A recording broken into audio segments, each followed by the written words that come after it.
यहां पर यीशु मसीह का एक चेला है, उसका नाम है थोमा। ठीक है, यीशु मसीह के 12 चेलों में से एक चेला थोमा। 24 से पढ़ते क्या लिखा?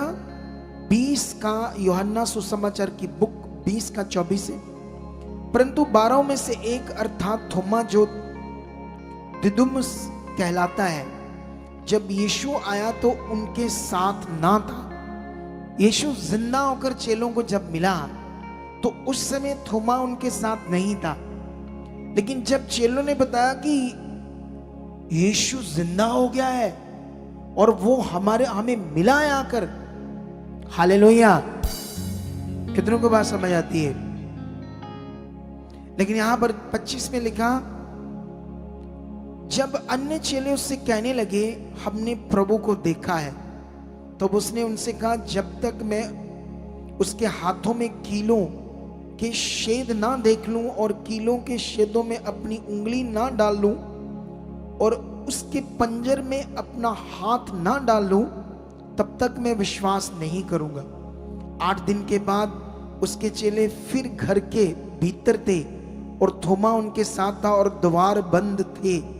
तब यीशु आया, क्योंकि यीशु के पास अब जो बॉडी थी वो मनुष्य वाली नॉर्मल बॉडी नहीं थी। अब यीशु जिंदा होने के बाद एक स्वर्गीय देह में आ गया था, जो दीवारों के बीच निकल सकती है। जैसे ये दीवार है, इस दीवार से अब वो आर पार हो सकता है। जब आपको भी मरने के बाद स्वर्गीय देह मिलेगी, तुम भी ऐसे होंगे, तुम भी दीवार से आर पार हो जाओगे। स्वर्गीय देह, उसी का न्याय होगा। ये बड़े वचन है, बहुत बड़े वचन। हम बहुत छोटे और छोटी सोच रखते हैं। चर्चेस में आजकल क्या चल रहा है? सिर्फ चंगाई की सोच। लोग यहीं तक रह गए। असल फेथ जो आपकी जिंदगी को असल बना देगा, वो लोगों के अंदर है ही। छोटी छोटी बातों से मन खराब करते हैं, अगर काम नहीं हुआ तो छोटे छोटे मन आगे पीछे करते हैं। जो असल में रिश्ता चाहिए, विश्वास, जो भरोसा चाहिए, जब वो आपके अंदर बनेगा तो बीमारियां वैसे ही चले जाएंगी, हालात वैसे ही चले जाएंगे, रोग रह ही नहीं पाएंगे, दुष्ट आत्मा अटैक कभी करेंगी नहीं। तुम सुख की नींद सोओगे, क्योंकि अब तुम परमेश्वर के साथ एक जबरदस्त रिश्ते के साथ चल रहे हो। ये बार बार हालात कुछ लोगों की जिंदगी में उतराव चढ़ाव आते हैं, क्योंकि रिश्ता अच्छा नहीं, खोजी नहीं है, उसके साथ चलने का जो दिल चाहिए वो नहीं है। इसीलिए कुछ लोग आगे पीछे हमेशा रहते, नहीं तो वो तुम्हें कभी नीचे नहीं जाने देगा, तुम्हें हमेशा आगे वो बढ़ाता जाएगा। कितनों को बात समझ आती है? लेकिन यहां पर जो हम वाक्य पढ़ रहे हैं, वो विश्वास नहीं कर रहा कि यीशु जिंदा हो गया है। और जैसे वो उनके साथ था, सारे कमरे के द्वार बंद थे और यीशु उनके बीच में आकर खड़ा हो गया और यीशु ने उनको कहा, तुम्हें शांति मिले। तब उसने थोमा से कहा, यीशु ने, अपनी उंगली यहां लाकर मेरे हाथों को देख और अपना हाथ लाकर मेरे पंजर में डाल और अविश्वासी नहीं परंतु विश्वासी हो। ये सुन थोमा ने उत्तर दिया, हे मेरे प्रभु, हे मेरे परमेश्वर। अब वो यीशु आकर जो बातें वो कर रहा था चेलों के साथ, अब यहां क्या क्या समझ आ रहा हमें? यीशु मसीह ने उनको, जब वो सिखा रहा था, उन्हें टीच कर रहा था, तैयार कर रहा था किंगडम के लिए, सेवा के लिए, यीशु तैयार कर रहा था। जैसे मैं आपको तैयार कर रहा हूं स्वर्ग जाने के लिए, अच्छी जिंदगी पाने के लिए। तुम धोखा ना खाओ, फंस ना जाओ लोगों की जुक्तियों में, क्योंकि यीशु मसीह के ही मिशन उठेंगे जो आपको गुमराह कर देंगे। यीशु मसीह के मिशन, यीशु मसीह का नाम लेंगे, खुदा का नाम लेंगे, लेकिन वो परमेश्वर की ओर से नहीं होंगे। कितनों को बात समझ आती है? वो तुम्हारे विश्वास के लिए शैतान का एक अटैक होगा, ऐसा बाइबल कहती है। तुमने इतना मजबूत, इतना तैयार होना कि तुम्हें कोई गुमराह ना कर पाए, तभी तुम और अपने घराने को स्वर्ग में लेकर जा सकोगे और भी रूहों को बचाने के योग्य ठहरोगे, तभी जब तुम ये सीख कर आगे बढ़ोगे। अब यहां पर हमें क्या शिक्षा मिलती है?